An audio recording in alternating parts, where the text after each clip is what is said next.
First off, these 4 brain states, I'm going to write them down and take you through them. So first and foremost is beta. The beta brain, the alpha brain, the theta brain, and the delta brain.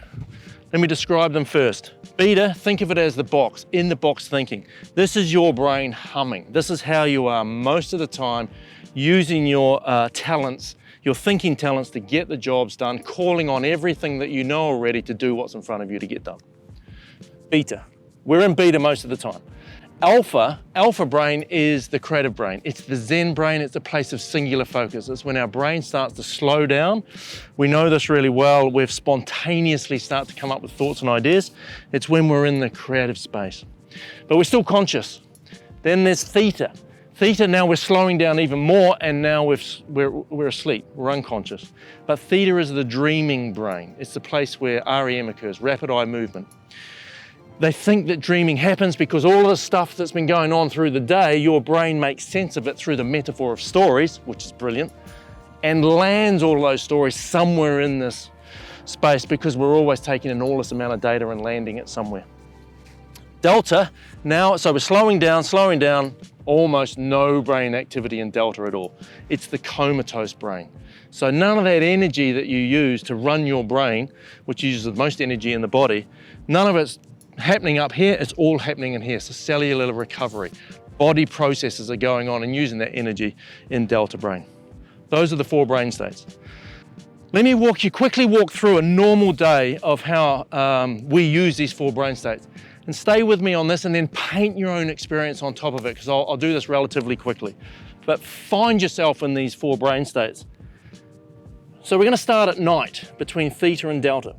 Everyone does this dance. We do this dance between 3 to 5 times a night. We move from delta into theta, back to delta. It's roughly, they say, around 3 to 5 times the dreaming occurs. Delta, your body recovers, you come into the dreaming brain, you dream a bit, blah, blah, blah, you come back. It's that real quantum space as well, you know, time doesn't really mean anything. So you can feel like you're in a dream for 3 hours and it was 3 seconds, etc., etc. Okay, you do that through the night. As you start to wake up, you come out of theta brain, you've been dreaming, and you come into alpha brain. So now you become awake, you're conscious. You move into alpha. In alpha brain, you still have access to that deep, deep part of consciousness. So in alpha brain, you're still sort of remembering or still halfway in that dreaming brain, but you're awake. So you're on the border between being here and not being here, right? In that alpha brain, you might go into the shower, you wake up, you go into the shower. Water on the head is a really great way to get into alpha state, and you start to have loads of thoughts and ideas, right? So you can either remember the dream or you're bouncing around thoughts and ideas, feeling really creative. You come out of alpha brain, now the day starts. You turn on the phone, right? You see what's happening, what's coming up for the day, the meetings you've got to go on, emails start pinging at you, messages, social media, boom, boom, boom. Bang, you're in beta brain. You're now humming. The brain is fired up again. And you think about, well, I had those thoughts, ideas in the shower. What are they? Can't remember them. I was in that dream last night. And you're telling someone else about this crazy dream you had last night and I can't quite recall it. So the first thing to say is there's something really interesting on this border between these 2 states, between the beta brain and the alpha brain. We'll come back to that. So this imaginary day, you're going on, most of the day you are using beta brain because you're calling on everything that's laddered up and stored in that box of a brain to just get the things you need to do in front of you. So beta is really, really useful, right? Because we just call on known experiences and the knowledge that we've banked to get the things done in front of us. Now, what might happen during the day is you might head out for lunch. You might go to a coffee and you're with a mate and you might connect with someone, you start exploring something else. What spontaneously can happen is suddenly you shift out of beta, the brain slows down a bit, something stimulates you and fires you, and you're having thoughts and ideas, but it happens spontaneously. And then you come back to beta and getting things done. Okay, this imaginary day. We then come home, we're still in beta, and you start to open up and start to have a few thoughts and ideas. But what happens is you slow down in alpha, watch a bit of Netflix, chilling out, etc., etc., start getting ready for bed. What happens when you first get into bed sometimes? More thoughts and ideas. The creative brain is waking up, weirdly. And then you get into theta delta and you're asleep. That's how it should work. Those are the 4 brain states. What we're really most interested at this level of talking about this and introducing you to it is this border between beta and alpha, between the box and out of the box. Because that idea of that dream that you remembered, or that idea you had in the shower, or on the commute to work, or listening to music, and then you come over here into the beta brain and you can't quite remember it, that is critical. That's key. If you take one thing away from us, that's the critical piece. Because the truism is, when you're in beta brain, when your brain is working at its fastest, and you're just calling on everything you do to get the stuff in front of you done, you do not have access to your alpha brain. You do not have access to all of this creativity under here. And it seems to be that what happens is that as we're kids, we are naturally dancing between this, right? Because as kids, we're way more in alpha brain. In fact, they say that if you were to go and put yourself into a kid's brain, it would be like a psychedelic experience for us adults. Because in alpha brain, you are open to the world. You're absorbing the world. You're taking in all of that data. Beta brain is where it gets anchored. That's where we land it. That's where we store it. That's where we start to know about the world and how the world operates, how this reality operates. As we come into adulthood, we tend to close down our natural capacity to be an alpha and we get stuck in beta. And therefore we no longer have access to this rich resource here. And what's magical about this alpha brain is that when you first get in there, you've all experienced this. If you've ever done any kind of meditation or slowed down and you're in beta brain and you start meditating, what's the first thing you hear?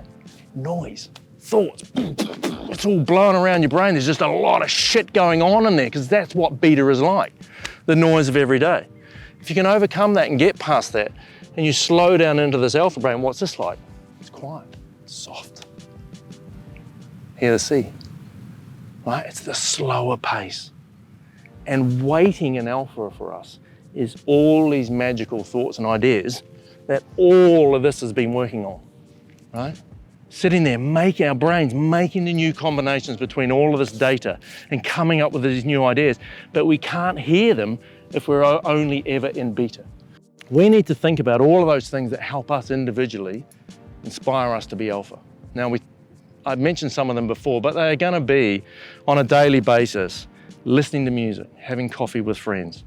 It used to be the commute, going to the gym, going for a walk, getting outside, being in nature, holding a baby, a loving connection with other people. And yes, meditation, spending time with ourselves, consciously and knowingly sinking into alpha space. Those are the things that we need to anchor and know more of so that we can knowingly choose to get ourselves back in an alpha space and see what creative thoughts and ideas are here. And the last thing to say about the magic of this is not only does it help us create, it's also because it's an open space, it makes us more open and porous to the world around us, which is absolutely critical because the thing that feeds better ideas faster, the thing that feeds us spotting opportunities and thoughts and places where we can take our projects and the things we're working on is the capacity to absorb the world around us, to take it in. And we'll say more about that when we get to how do we be curious, how do we be empathetic, because that's how creativity comes alive, to use it on a daily basis.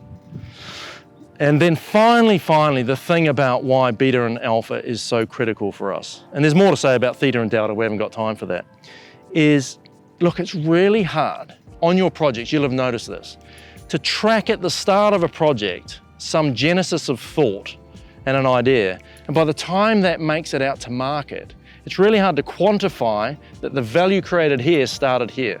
In fact, it's almost impossible. No study has ever really proved it.